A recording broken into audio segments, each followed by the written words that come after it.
Our first presentation is the Dental Hygiene Services Program at Camp Hill Veterans Memorial. Our two presenters are Jennifer Gallant and Shauna Hachey. Jennifer is a registered nurse with over 20 years of experience in the healthcare field. She has been working in a leadership role in long-term care for over 10 years, and she is passionate about creating a positive and supportive environment for both residents and staff. Jennifer joined Camp Hill Veterans Memorial Services in 2023 and currently manages the Dental Hygiene Service Program. She works closely with a team of professionals to ensure the program's success and is committed to ensuring residents have the highest quality of care. Shauna is a licensed dental hygienist and associate professor in the School of Dental Hygiene at the Dalhousie Faculty of Dentistry. She holds a cross appointment with the School of Communication Sciences and Disorders in the Faculty of Health. Her work focuses on integrating oral health into non-traditional settings, improving oral health care for care-dependent individuals, and advancing community-led oral health promotion and knowledge translation initiatives. Please help me to welcome Shauna and Jennifer to the stage.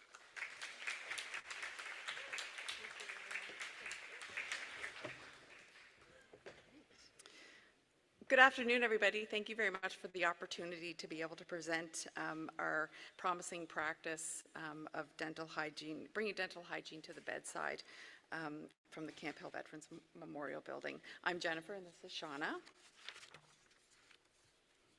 So just before we start, as presenters, we have no conflicts of interest.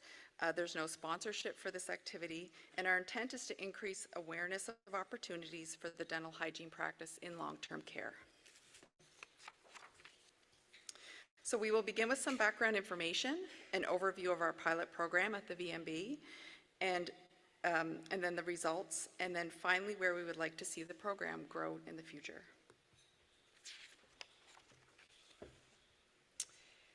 So to start, why is a program like dental hygiene services and long-term care important? Well, evidence is mounting on the connections between oral health and systemic health. So more than just our teeth and our mouth help with our aesthetics and help us to feel good and chew and swallow and live without pain and have a high quality of life. We also know that there is connection to specific diseases that affect us systemically, like diabetes and Alzheimer's disease. And while we don't exactly know how these connections are happening, there is some hypothesis, there is some theories that behind this. So you can see in the center of this diagram, there is some factors that we can't change, like our genetics, but there's also some factors that we can, like our lifestyle and whether or not we smoke, and our healthy habits in terms of our home care and professional utilization of services for oral care. And when we look around the outer rim here, the thought is that the connection to the systemic health is linked within systemic inflammation, decline of our immune system, and bacterial infection. And while this data is dating slightly, so we're 2008, 2009 is our last provincial data set on oral health status in Nova Scotia for older adults, you can see that access to care declines once older adults enter long-term care. So that is compared to the 45 to 64-year-old population, so kind of pre-older adult, the 65 plus community dwelling population, and those that are living in long-term care. And while if we redid the study today, I would predict to see some improvement in this area with the launch of our new Canadian Dental Care Plan. I wouldn't necessarily expect to see these rates equal out between community dwelling older adults and those in long-term care. There's other barriers to care besides finances. So even though we have more support in terms of financial barriers, there's also the issue of transportation and disruption when people are changed to a new environment, or the need for a caregiver to accompany one to an appointment.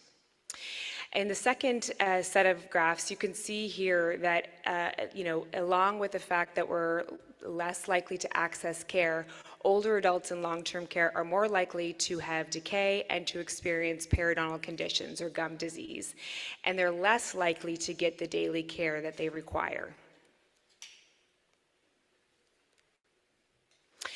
And so the proposed program that we've been piloting for the last several years is a full integration of the dental hygienist in the care team.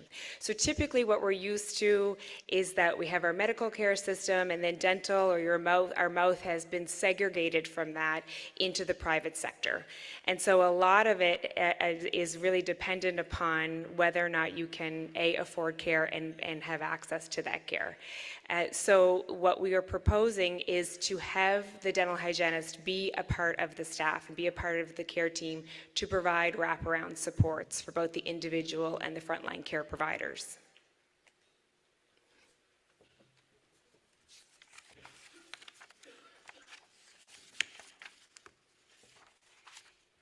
So oral health has been a longstanding priority at Camp Hill. The Camp Hill Veterans Memorial Building is part of the Nova Scotia Health QE2 Health Sciences Centre.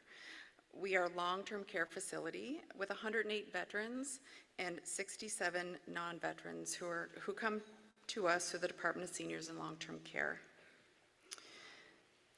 Our veterans and residents have not had on-site dental hygiene services. Their access to dental benefits also vary on an individual basis. Our goal is to make dental hygiene services accessible to everyone. So the integration of dental hygiene services in long-term care can benefit resident outcomes, create fewer service gaps, and improve the quality of care we provide. In 2009, dental hygiene became a self-regulated profession, so they are able to work independently. Some veterans have dental coverage through VAC, and the new federal Canadian Dental Care Plan has been one factor that has improved access to dental care for everyone. And this has improved access for most of our residents and veterans who do not have previous coverage. Having a dental hygienist fully integrated into the long-term care facility facilitates interprofessional education, collaboration, and training. Direct care practices at the bedside encourage daily collaboration with nurses, CTAs, and dental professionals. This enhances clinical care, care coordination, and interprofessional practice and support.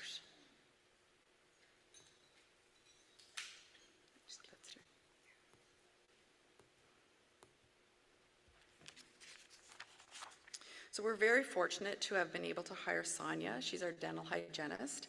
She's an experienced dental hygienist, and she's come into the role at Nova Scotia Health. She has had a huge impact on the quality of oral health, accessibility, and our standard of care. Here's a short reflection from her. Oh, I should have brought my glasses. In my role as the dental hygienist at the VMB, I've had privilege of serving the residents since the beginning of 2025. Working in long-term care has been incredibly rewarding, and I'm grateful to have the opportunity to make positive impact on the oral health and well-being of our residents. The warmth and receptiveness I have received from residents, families, and staff alike continues to make my time at the VMB the highlight of my week. Since the beginning of the program, we have had an overall improvement in our residents' oral health.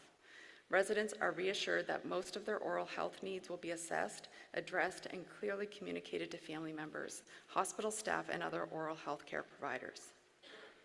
On-site services reduce the burden of accessing services within the community. When working one-on-one with the CTAs, we can transfer tailor-made strategies for daily maintenance and the tools to do the job in a hands-on, real-time way. This experience has reinforced my passion for delivering exceptional care to exceptional individuals in a setting where it truly matters. Thank you for the opportunity to share our story. Sonia. So here's a short video showing Sonia working with one of our residents, Helen, and we have permission from herself and her family to be able to show this video. You can notice her calmness and her communication skills with this resident. All right, Helen, we're going to take a little peek around in there today. See how things are. Let me get you to open nice and wide for me, Helen. Get you open nice and wide. We're going to just get in there and take a little peek in your mouth, okay? You remember I was going to get in there and brush them up for you today? Yeah, I'm going to take a little look around first. So we'll see what needs to be done. Get you to open nice and wide. Get you open really big for me. Remember how we did it last time? Just like, like open really, really wide. I'm going to take a look at your teeth. Can you show me your teeth? Okay, you go ahead. You open nice and big so I can see all your teeth. Get you to open nice and wide. Let's just see. Yeah, just like that. That's perfect. A little bigger if you can. There we go. Take a little look around in here. See how things are today. Oh yeah, we're just in time. We're going to clean them all up for you today. Make everything feel nice and healthy. And then after we're done, we feel nice and fresh with a fluoride at the very, very end. Awesome. Yeah. Her husband and I have her on a 3-4 month schedule so that everything stays a little bit healthier. We can move ahead to the next slide, and this will just show you a little bit more of the clinical aspect of the care.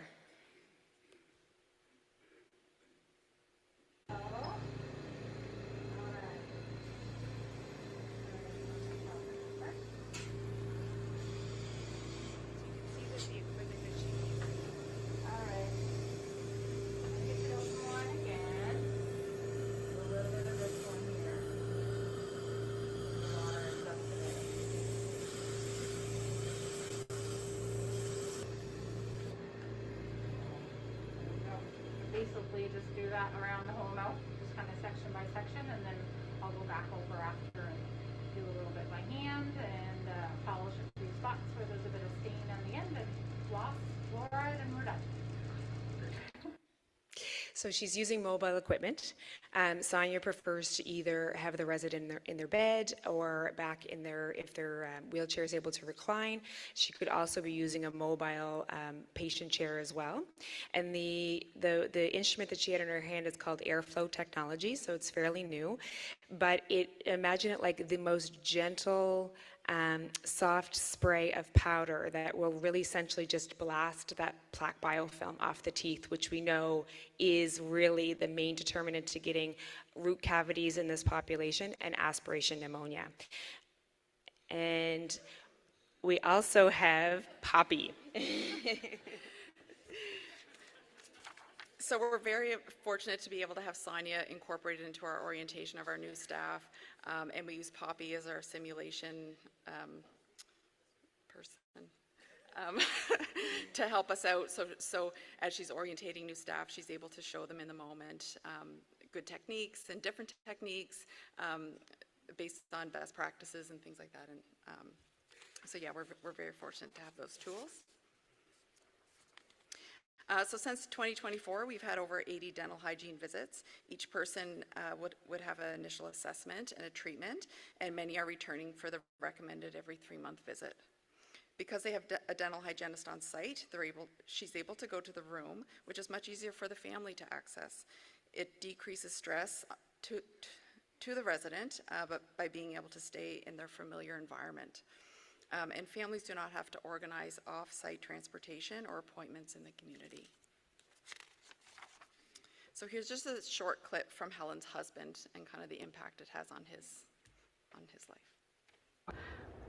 This is Terry, and this is the spouse of Helen, who we've seen having her teeth cleaned today.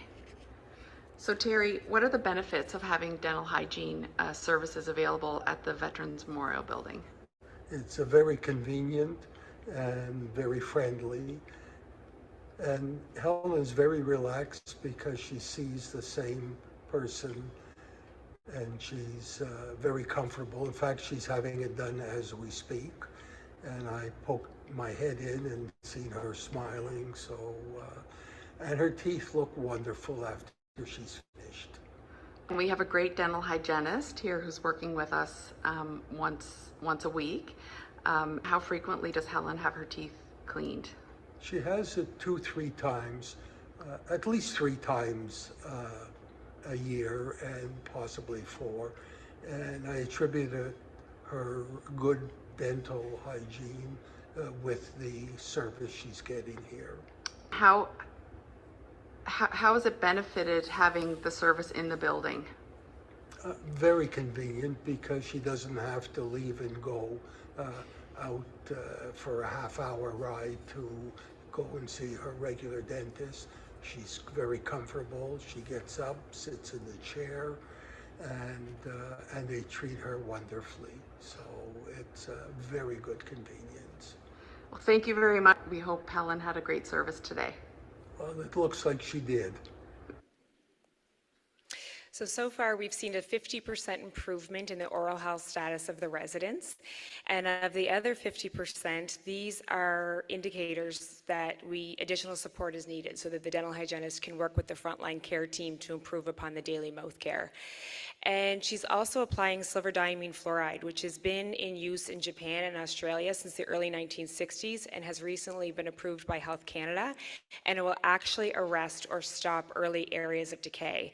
This is incredible for this population, to keep them out of pain and to keep those teeth in a situation where they are able to be kept and able to function. So you can see that's over 1/3 of the residents that had decay in their mouth and over 100 teeth. At this point, we are almost hitting a cost recovery situation, which was the goal, and this is within the first year. So we're feeling this is quite promising and that will only improve over time.